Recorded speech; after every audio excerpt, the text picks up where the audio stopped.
moving along here. Okay, today Michelle is on with us. On the 17th, we've got Andrea will be with us, and Bobby Vance is going to give us a few comments about Kwanzaa.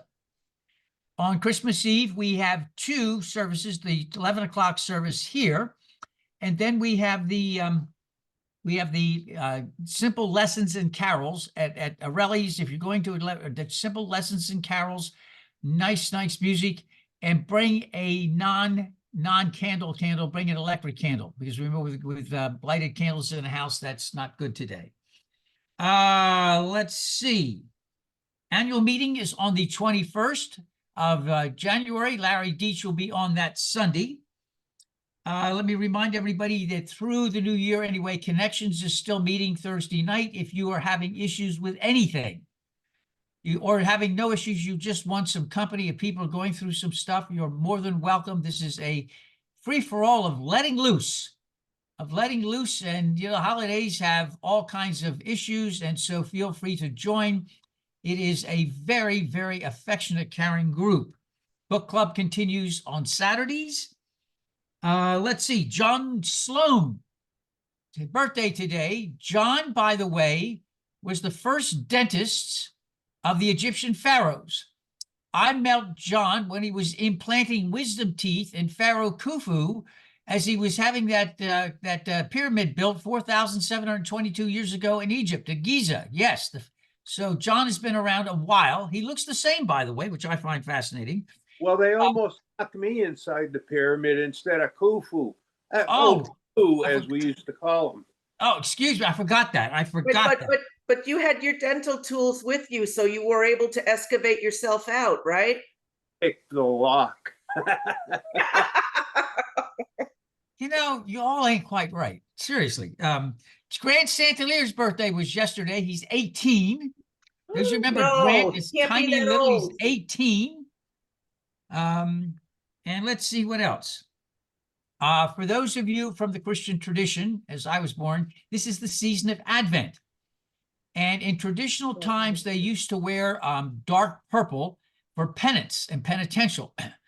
Oddly enough, the ancient Orthodox never bought that, and they wore blue. Blue because it was a time of waiting, and that meant good things, not penance and dark. So I always like the Orthodox idea: if you're going to wear something in Advent, wear blue. That was a uplifting, waiting, good waiting. Sometimes waiting is good, not bad.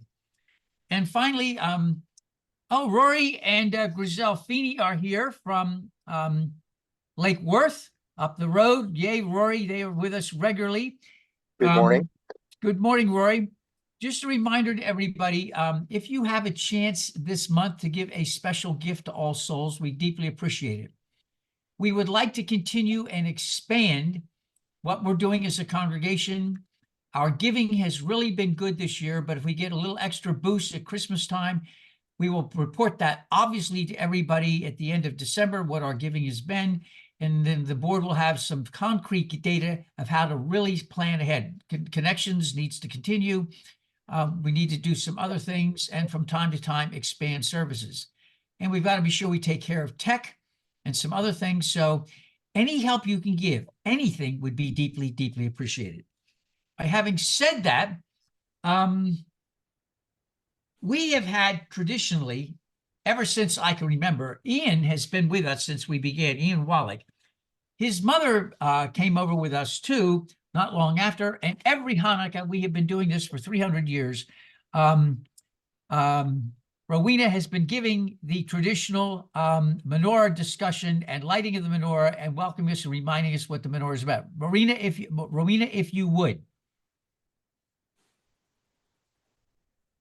You need to unmute. Rowena, you need to unmute.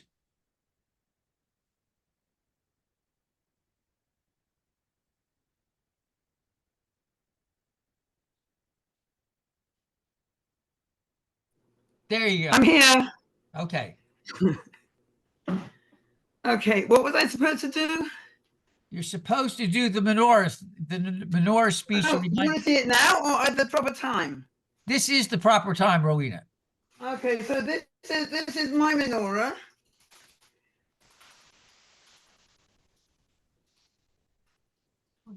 Okay. And this menorah actually comes from, God, how old is it? Chelsea's 30, 15, but 16 years old. And it comes from a time when Chelsea was getting bat mitzvahs, and we had to do a family project on a book called The 9 Spoons, which is a wonderful book about there were women in the Holocaust who each one stole a spoon to make a menorah in the concentration camp. And we've had this thing for over 16 years now, so it just keeps going. Okay, and how many are lit today? 4 with a shamesh. Right, Maureen? Yes, it's the fourth night of Hanukkah tonight. It is, yes. Okay. All right then. Well, I did have a radical idea where I have if you my think of menorah the- ready oh, too. I was going to get the candles 1, 2, 3, 4, 5, 6, 7, 8, and just stick them in, and light each one. Yeah, never mind. okay, so Okay. we remember the 9 spoons. None of us have ever heard that story, I think. And the idea of doing that a project for your daughter for her bat mitzvah is absolutely brilliant. Thank you for that. Well, thank you. It also burnt. It also started smoking in one of the temple Hanukkah services. It started smoking in one of the temple services. Yes, because I had painted it too soon, too late for it to dry properly, and and the nice lady behind me said, "Rowena, do you know that your menorah is smoking?" And I went, "Oops," and I had to take it outside. Rowena, it is nice to know that you have remained consistent over the years. Oh, I'm not changing. Trust me. Thank you very much, Rowena. Thank you, thank you, thank you. And we welcome also Gail and Tom this morning. Bless you all. Our introit is from Vince Guaraldi, the Vince Guaraldi Trio O Tannenbaum. As we begin this morning, our call to worship, those of you who would like to read it with me, I invite you to do so now. It's a prayer from St. Albans Episcopal Church. What if our religion was each other? If our practice was our life? If prayer our words? What if the temple was the earth? If forests were our church? If the holy water, the rivers, lakes, and the oceans? What if meditation was our relationships? If the teacher was life? If wisdom was self-knowledge? If love was the center of our being? And for those of you who would like to read the morning prayer, if you'd like to read it with me together, as you prepare your breakfast, think of others. Do not forget the pigeon's food. As you wage your wars, think of others. Do not forget those who seek peace. As you pay your water bill, think of others, those who were nursed by the clouds. As you return home to your home, think of others. Do not forget the people of the camps. As you sleep and count the stars, think of others, those who have nowhere to sleep. As you express yourself in metaphor, think of others, those who have lost the right to speak. As you think of others far away, think of yourself and say, if only I were a candle in the dark. Our special music 5-man electrical band. Mary, you have to unmute. Yes, I did. Okay. Summons. Last night, I dreamed 10,000 grandmothers from 1,200 corners of the earth walked out into the gap, one breath deep, between the bullet and the flesh, between the bomb and the family. They told me we cannot wait for governments. There are no peacekeepers boarding planes. There are no leaders who dare say every life is precious, so it will have to be us. They said we will cup our hands around each heart. We will sing the earth's song, the song of water, a song so beautiful that vengeance will turn to weeping. The mourners will embrace and grief replace every impulse towards harm. 10,000 is not enough, they said. So we have sent this dream, like a flock of doves, into the peace of the world. Wake up, put on your shoes. You who are reading this, I am bringing bandages and a bag of scented guavas from my trees. I think I remember the tune. Meet me at the corner. Let's go. Aurora Levins Morales. And for those of you who would read the indented part on the responsive reading, without community, there is no liberation. But community must not mean a shedding of our differences, nor the pathetic pretense that these differences do not exist. A poem cannot stop a bullet. A novel can't defuse a bomb. But we are not helpless. We can sing the truth and name the liars. Salman Rushdie. If somebody would like to volunteer to read, Roy didn't make it this morning. Would somebody like to volunteer to read the next one? Anybody like to volunteer to read? I'll read. Okay, please.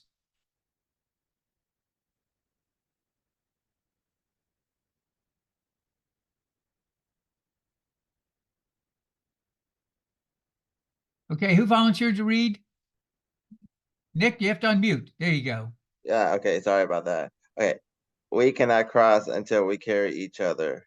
All of us refugees, all of us prophets.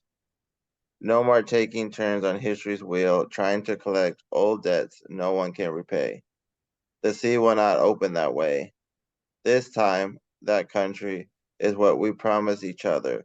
Our rage pressed cheek to cheek until tears flood the space between, until there are no enemies left. Because this time, no one will be left to drown, and all of us must be chosen. This time, it's all of us or none. Thank you. And the Indigo Girls.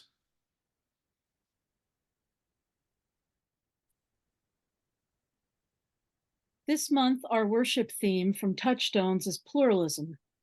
And as such, we celebrate that we are all sacred beings, diverse in culture, experience, and theology. We covenant to learn from one another in our free and responsible search for truth and meaning. We embrace our differences and commonalities with love, curiosity, and respect. And we lift up and honor our ability to work across differences with love and curiosity, and affirm the respect necessary for the common good to be nurtured, expanded, and defended. In that vein, we are now fully into the holiday season, liturgically speaking, across religious traditions from many parts of the world. Hanukkah is happening now, the Jewish celebration of the Maccabean triumph and the rededication of the Holy Temple, the Festival of Lights. The liturgical season of Advent is underway, where in the Christian tradition, we anticipate the return of the light, the birth of the Christ child. Winter solstice approaches too, the return of longer days where we welcome the sun's return after the longest night of the year. All of these traditions and many more celebrate the return of the light and the holiness of community, of being with each other and reaffirming our bonds before the long, difficult winter season begins in earnest. Both the season speaking cosmologically and also the season of the soul. Every one of the winter holy days emphasizes that we make these remembrances in community with each other. These acts are not performed alone. There are family, friends, our church community, and our broader communities of care. In our call to worship today, Ganja White asked the central questions of this liturgical season and the current season of our world. What if our religion was each other? If our practice was our life? If love was the center of our being?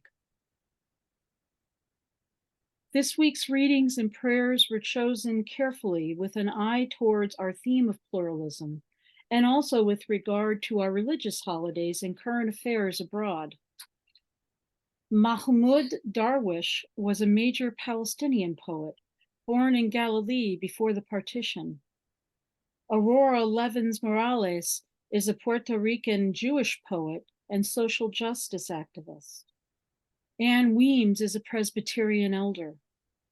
Audre Lorde was an American poet and professor who described herself as, quote, Black, lesbian, feminist, socialist, mother, warrior, poet. Salman Rushdie is an Indian-born British-American novelist and professor, raised Muslim who is now atheist. I don't usually speak to the identities of the writers whose works I quote for worship, but I do today because of our theme, because of this month of many religious holidays, and because of the turmoil in the world all over the globe. I wanted to remind us all that these voices lifting up peace and love and faith come from everywhere, everywhere. It is a reminder that people in general have many layers of identity, many intersectionalities that inform their worldviews, and that whenever folks try to reduce people to just one visible factor of identity, especially to criticize or condemn them, it is a disingenuous and a troubled act. Audre Lorde tells us in our responsive reading today that community must not mean a shedding of our differences, nor the pathetic pretense that these differences do not exist. This is a tactic used to isolate people, to put them in a box, to be scrutinized and judged, when what we really need is unity and acceptance of difference. As the lyrics of Get Together say, you hold the key to love and fear all in your trembling hand. Just one key unlocks them both. It's there at your command. The key spoken of here is, of course, love. Fear is indeed the way we die, and we need only turn on the news to see that in action. All of this thinking about isolation and unity, compassion and cruelty, this is the water I've been swimming in lately, between reading the news and even my pleasure reading, which is usually science fiction or fantasy. I've been rereading my favorite cyberpunk novels lately, and have noticed something that keeps reoccurring. Nearly every dystopian world portrayed in these stories has a decentralized society of nation states and private sector run governments without any center, without any focus on unity. It's an every person for themselves scenario. There is no real trust between people. It's a very grim, isolating, survivalist situation. There is no moral or ethical center in these books, just propaganda that encourages fealty to one power or another.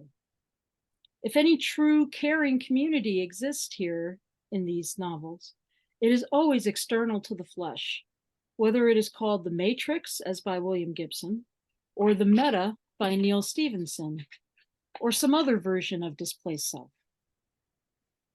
So I wondered, as I read and listened to the news, what is the antidote to animosity, cruelty, selfishness, this every person for themselves attitude that seems so pervasive in our world, even in this season that so clearly espouses love, grace, and compassion? After all, Morales tells us in our reading today that all of us must be chosen. This time, it's all of us or none. I believe that. I believe that in the depths of my being, my friends. We all will be saved or lost by our own actions. I think the answer, or at least an answer to this, the antidote to this disease of egocentrism is holy presence. The practice of holy presence is completely free, doesn't cost you a thing, and is perhaps the most powerful thing we can do individually and as a community to make the world better, to heal people and communities. Presence is taught to chaplains as a primary tool in our toolbox. It's the skill around which chaplaincy revolves. People think chaplaincy revolves around faith. And while faith does play a role for many of us, the vital skill is always presence. To me, holy presence means being present to another living being fully, accepting them just as they are in that moment, and listening to them without judgment of what they are presenting. This action heals because people feel seen, listened to, and loved by the act of another holding space for them in a safe way. When we think of healing the world and creating communities of care, we often think of monetary concerns, such as giving money to organizations already doing the work. There is nothing wrong with this action, of course, and if you can afford it, that's wonderful. And still, money is not the answer to everything. No amount of money can offer someone else the same benefit as being fully, lovingly present to another living being.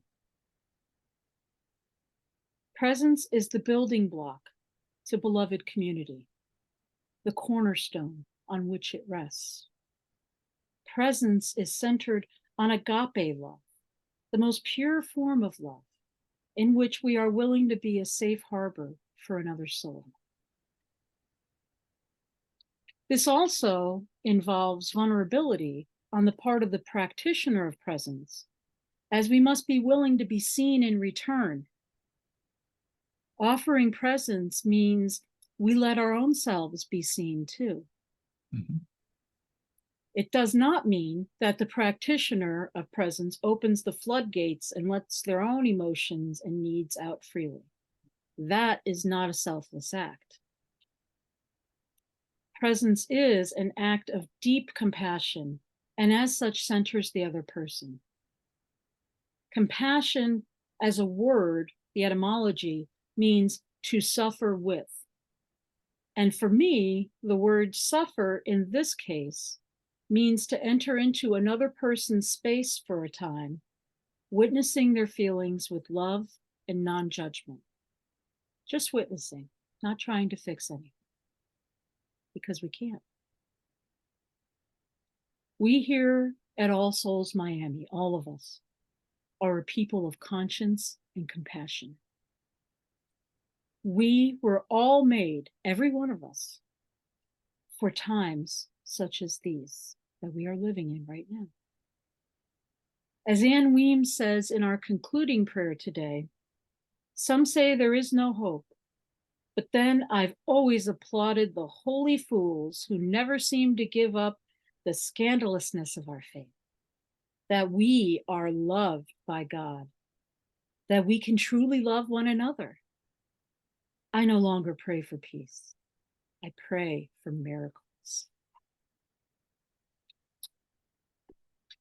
Let us all then be holy fools this holiday season and beyond, never giving up, and pray for miracles. As Rushdie tells us, we are not helpless. We can sing the truth and name the liars. We always have agency in that way. Offer up the gift of your presence this season, as it is the most precious gift you can give. Offer your presence to people you see in fleeting encounters, like the grocery store clerk, the delivery driver, a fellow rider on public transit. It is a contagious gift in a good sense. Just think about the power of being truly seen in a loving way, multiplied by the thousands. What an amazing force for good, for peace. If we truly want a peaceful world that sustains life, it must start with each one of us. May it be so. and may we be the ones to make it so. Amen, Ashe, and blessed be. I will symbolically invite Harold, who's also a pastor visiting with us today, to join symbolically Michelle and I at the table. It's very, very interesting what happens. Jesus' first followers, almost all were Jewish, few weren't, and it was a ragtag lot. Different ideas, differences everywhere. Jesus spent most of his life in the Galilee.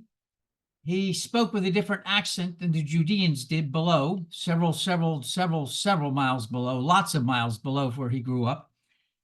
And when he died terribly, it will take a few years for people to gather and try to figure out what to do. The Acts of the Apostles said the followers were called followers of the way. And then the great rebellion took place in 66 to 70. Judea decided to rebel against the Roman Empire. It did not end well. One of the facts that did happen is that the followers of the way and followers of Jesus' words and his life and his message, almost all were slaughtered in the process as well. Most people are not aware of this. The Romans slaughtered them because they would not worship the emperor as their god, and the rebels slaughtered them because they were not rebellious. Some of you may have grown up with the hymn Onward Christian Soldiers. The early Christians would have had no idea what that meant. They were pacifists. At this point, the Jesus message then spreads throughout the Mediterranean. It'll spread to Eastern Syria, to Egypt, along Northern Africa. It'll spread throughout various countries. Turkey was 4 different countries, and on and on. And each group that hears the story retranslates that story into their own language. This gets hard because Jesus spoke Aramaic. And then you speak Aramaic, and then it gets transferred into Syrian, Eastern Syrian, Western Syrian, and the various countries in Turkey. It gets in Alexandrian Greek and Alexandrian Egyptian, and the story gets taken, and then you have your own, what is your worldview? And so Syria is a classic example. Western Syria on the Mediterranean is very, very urban, very cosmopolitan, very plain, multiple languages, very practical. Eastern Syria is involved in divine mysteries. And so the next thing you know, by the year 100, you don't have one Last Supper or one Passover meal. You have several different ways of celebrating what Jesus did.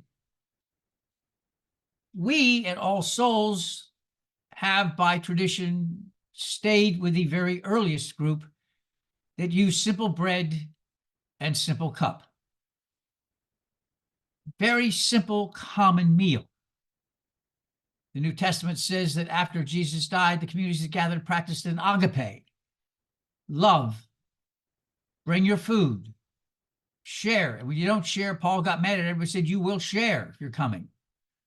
And so at All Souls, we offer simple bread, just very, very simple bread on a very, very simple plate and cup, and symbolically offer it to all. You are welcomed, and not only welcomed, but you are affirmed for who you are and what you are. We see that in Jesus' message with the sycamore tree, the famous story of Zacchaeus and the sycamore tree, the Samaritans with leprosy. Again and again, you are welcomed and affirmed. And so whenever we gather at All Souls, we ask you to come and be together, to hold hands in faith, acknowledging our differences, but seeking a unity and love. And then we borrow these very strange words and ask you to repeat them with us. Odd that a children's story should wrap it up in many ways. Please repeat after me. Promise me you'll remember. You are braver than you believe, stronger than you seem, smarter than you think. God didn't promise days without pain, laughter without sorrows, sun without rain. But the divine did promise strength for the day, comfort for the tears, light for the way. And Michelle, if you lead us in the closing prayer.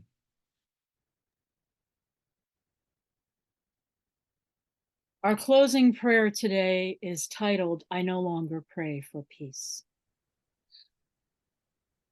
I no longer pray for peace. On the edge of war, 1 foot already in, I no longer pray for peace. I pray for miracles. I pray that stone hearts will turn to tender-heartedness, and evil intentions will turn to mercifulness, and all the soldiers already deployed will be snatched out of harm's way. And the whole world will be astounded onto its knees. I pray that all the God talk will take bones and stand up and shed its cloak of faithlessness and walk again in its powerful truth. I pray that the whole world might sit down together and share its bread and wine. Some say there is no hope, but then I've always applauded the holy fools who never seem to give up the scandalousness of our faith, that we are loved by God, that we can truly love one another. I no longer pray for peace. I pray for miracles.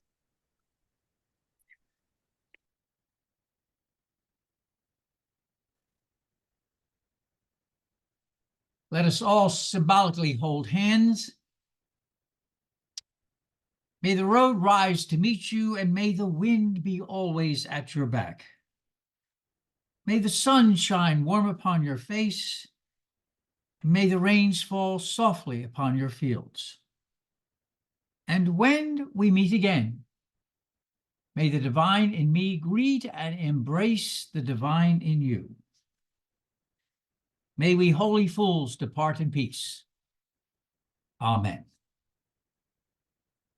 Thank you so much for being with us today. Harold, thank you for joining us. You're welcome anytime. Next time, let me know and we'll ask you to participate. I didn't know you were going to be here. You're always welcome to participate.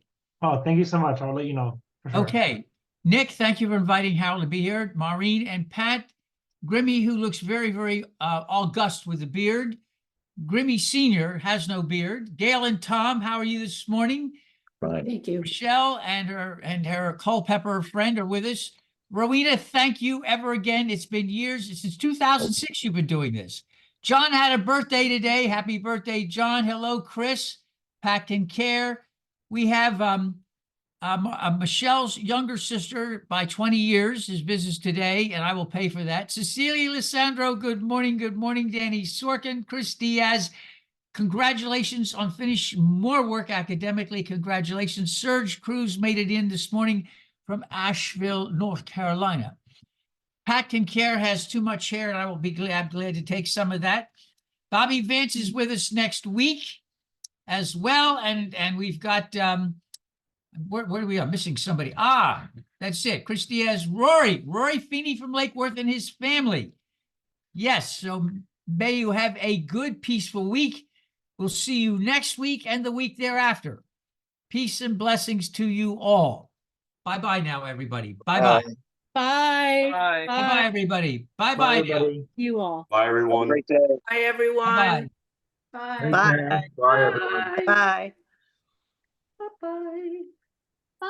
Bye. See you go. Guys, I think you forgot something. What did we forget, Rowena? Presentation. Your presentation, innit? There's the 5-minute thing. Oh, I'm well. happy to stay. I'm happy to stay too. Sure. Okay. You're supposed to give the 5 minutes in the beginning. We'll listen. What? I thought you were going to give that presentation in the beginning. We'll listen. That's I fine. didn't do it. You didn't tell me to. You didn't give her time. You didn't say, here's Rowena doing her presentation. We went straight through the service, but we know you're not getting any older. It's okay. We forgive you. Listen to the mouth on this one. Now you go, Rowena. Give us your presentation. Look, see, look. Okay. Go ahead. Go ahead. Okay, so, all right. So this is, okay, so how many, this shows you how many different ways you can spell Hanukkah in English. But is there a correct spelling of Hanukkah? I would Feel say free no. to shout out. No, there isn't, because no one's going to say anything. But this is not a correct spelling, okay? Where is it? Hanukkah. The Hebrew must be the only The correct only correct spelling. spelling is this one. There you go. And that is in Hebrew, because all the others are guesswork, because the Hebrew language does not have any vowels in it. So that's one. Okay, two. And that's it. And that's it. Okay, so two. Long, long ago, far, far away, there was a nasty king. Can you see this? Good grief. Yep, yep. There was another king called King Antiochus, and he blew his. Okay. He was the ruler of the Seleucid Empire, which was around the area of Syria. They were not Greeks, but they had a Hellenistic lifestyle, and they worshipped Greek gods. I'm going to remember this. Okay, King Antiochus was very mean, and he probably borderline psychotic, and he refused to let the Jews live and worship in their own style. In fact, the king decreed that all the Jews should live and worship as Hellenes on pain of death. Ooh. Yeah. Like, okay. So here we go. All the Jewish buildings, all the Jewish buildings and homes were frequently searched by Syrian, secular, but still not Greek people, soldiers. And if any Jewish person was found owning Jewish scrolls or anything, or trying to circumcise their babies, they were executed. Ooh. Okay. So there was a small group of Orthodox priests and his son who said, we've had enough, talk about community. And they ran to the hills and they started collecting a group of ragtag resistance thingies. In the meantime, the Jewish people always had a way of getting around authority, and they used to use, so they say, but it's one of the explanations. They used to use a dreidel to pretend that they were gambling when in fact they were holding a Torah meeting. And where are we? Okay, so this is, oh, here we go. That's the one. Sorry. Okay, Torah meeting. And so instead of getting executed, the guards would walk away and the Jews would be very happy. See my little picture there? Okay. So the interesting part is that this was also used, damn it, this was also used in other places where Jews were forbidden to worship, and that includes the Middle Ages. Didn't know that one.